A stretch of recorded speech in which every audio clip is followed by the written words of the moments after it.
So you were one of the people that helped sort of broker the deal with RFK and Trump and bring the two of those together. Tell me how that got started. Tell me how that worked out.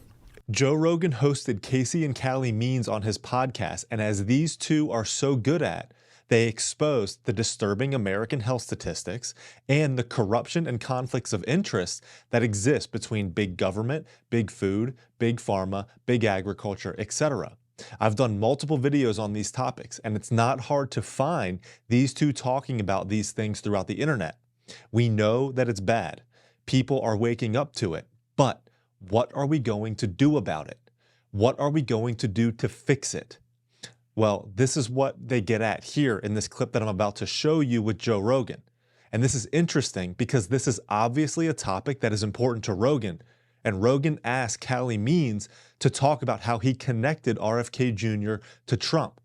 Means tells an emotional story about how this alliance between these two became a reality, and he speaks to how this team that Trump has surrounded himself with, RFK Jr., Elon Musk, Tulsi Gabbard, Vivek Ramaswamy, J.D. Vance, etc., are actually leaders capable of making these desperately needed changes and rooting out the disgusting corruption slithering through our government institutions.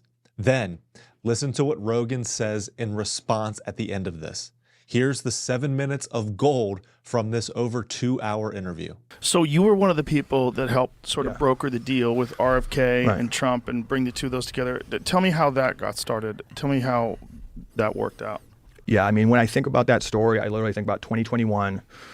Our mom abruptly dying of pancreatic cancer. She was taking a hike, got a pain in her stomach, got a text the next day after getting a scan saying she has stage 4 pancreatic cancer. We rushed to her side. She died 12 days later, just totally surprisingly. And Casey and I, on her gravesite, literally hugged each other and said, we want to write a book and we want to make this and evangelize this, inspired by you and others. We want to evangelize this and add the chorus to prevent what's happening, because so many Americans are on this pharmaceutical treadmill, and then the cancer's random. It's not random. Like all these warning signs that were missed with my mom, her prediabetes, her high cholesterol, her high blood pressure, those were pilled, not seen as gifts to get to the root cause. And then she was chopped down by cancer. This is happening to everyone. So we want to evangelize that. And we've been on the path as best we can with companies and evangelizing. And through these amazing podcasts like Tucker, we got connected with people. So got to know RFK, got to know Democrats, and got to know the Trump campaign.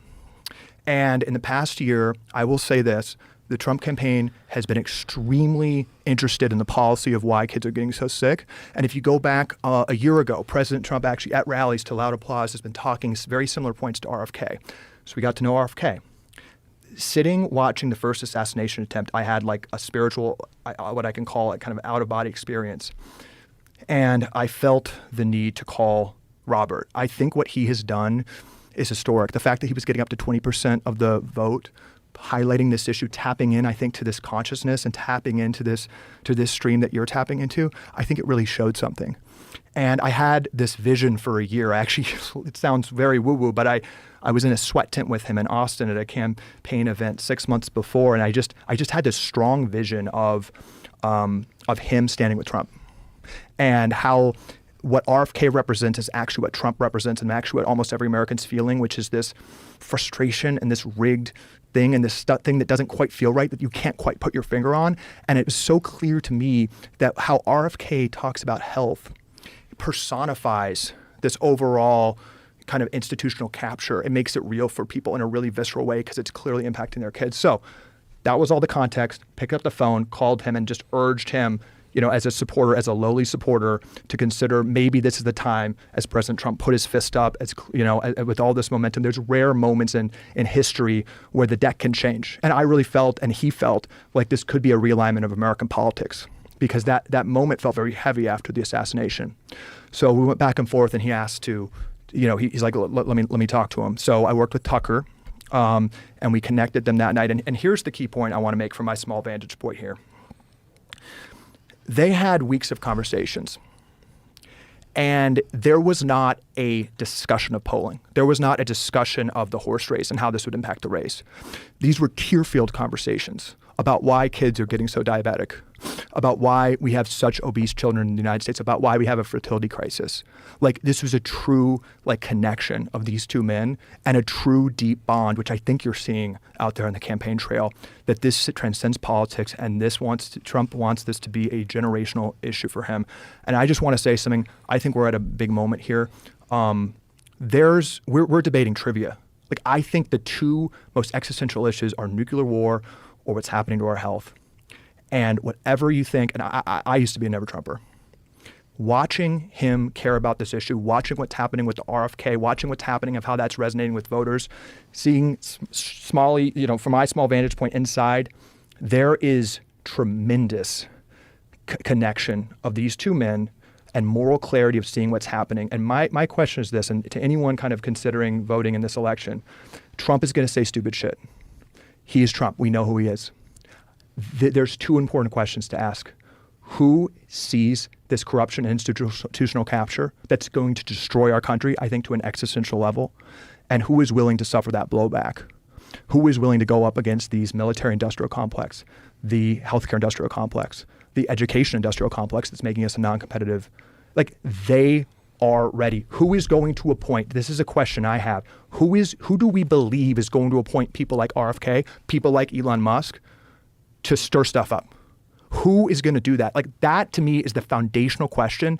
And I do consider this the most important election of my lifetime, watching these two men, because it is so genuine. And there is like a genuine desire to truly transform, to see our broken corruption and institutions for what it is.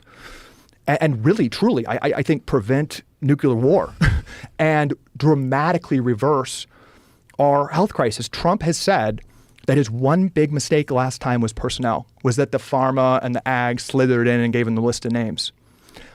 Everybody should ask, do you think RFK is going to have an influence on those names based on what Trump has said? And I think he is. And I think people like Elon are going to be involved. I think there's this coalition of people that are coming together, and Trump's going to put in power and listen to. And this is a bipartisan issue. And no matter what happens, we have to solve this issue. But I will say this so clearly with the most conviction I can.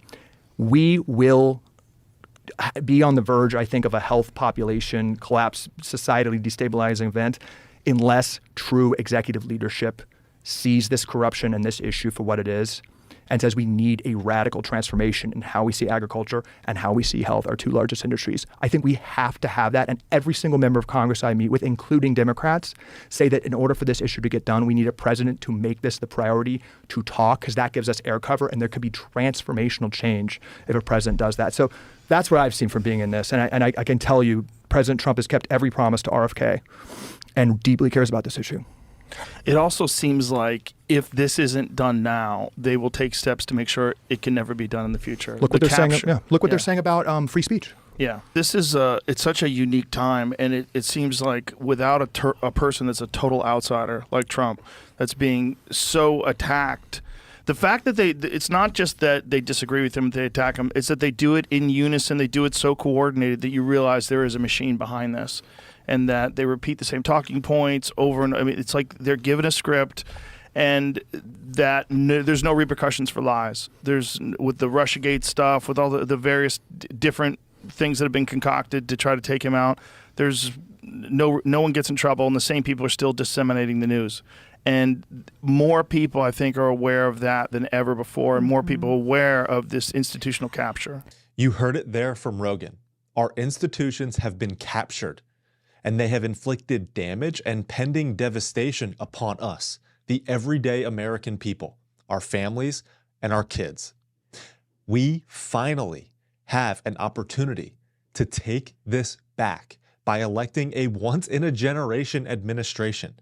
We finally have a group of leaders set on dismantling this corruption, which is destroying and has been destroying for a long time our bodies, brains, families, and children. This election will go down in American history because there has almost never been more of a stark contrast and divide in vision and philosophy for our government and for our country. We cannot afford to allow the current status quo to continue.